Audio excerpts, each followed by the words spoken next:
Ketika orang mendengar kata Israel, banyak yang langsung memikirkan negara modern dan konflik yang terjadi hari ini. Namun sebenarnya, nama Israel memiliki sejarah yang jauh lebih tua, bahkan berasal dari kisah para nabi. Dalam tradisi Islam, istilah Bani Israel berarti anak-anak atau keturunan Israel. Lalu siapa sebenarnya Israel?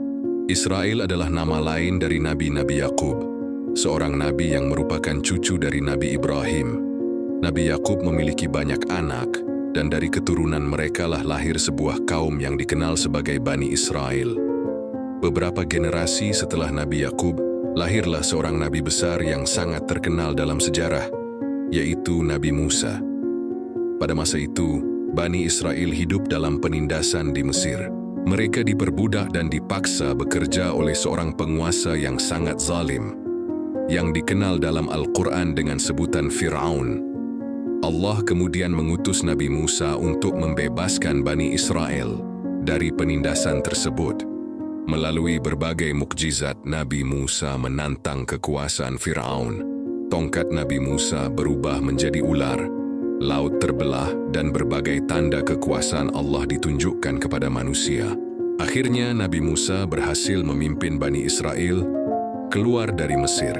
Salah satu peristiwa paling terkenal adalah ketika laut terbelah dan Bani Israel menyeberang dengan selamat, sementara pasukan Fir'aun tenggelam. Namun hubungan antara Nabi Musa dan kaumnya tidak selalu berjalan mudah.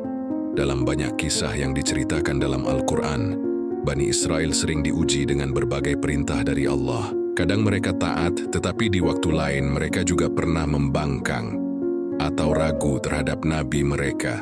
Karena itulah kisah Nabi Musa dan Bani Israel menjadi salah satu cerita yang paling sering disebut dalam Al-Quran. Bukan sekadar untuk menceritakan sejarah, tetapi sebagai pelajaran bagi umat manusia, bahwa setiap kaum yang diberi nikmat, petunjuk, dan para nabi, tetap akan diuji dengan pilihan antara ketaatan dan pembangkangan. Dan dari kisah itulah manusia diajak untuk belajar dari masa lalu, agar tidak mengulangi kesalahan yang sama di masa depan.